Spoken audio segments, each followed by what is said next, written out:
TAV tra colpi e contraccolpi di scena. L'analisi costi-benefici spacca il governo. Da una parte i numeri del Movimento 5 Stelle, dall'altra i dati che oggi la Lega cala come carte in una partita poker. Chi vince? Beh, non è ancora detto, ma è chiaro che al tavolo leghisti e grillini si guardano in cagnesco. La Lega insiste sul fatto che l'alta velocità va terminata, una partita che riguarda anche Vicenza, dove ieri sindaci e parlamentari hanno sancito un'alleanza e hanno annunciato una marcia su Roma.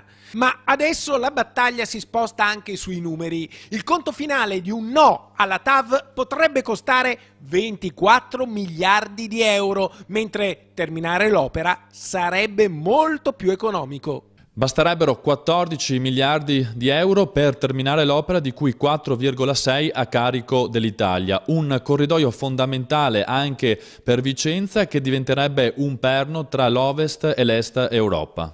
Anche il Veneto segue le sorti della TAV sulla Torino-Lione, perché poi le ricadute toccheranno tutto il nord Italia. Certo, non sembra un caso che ieri, nel vertice di Vicenza organizzato dalla provincia, mancassero solo i parlamentari del Movimento 5 Stelle.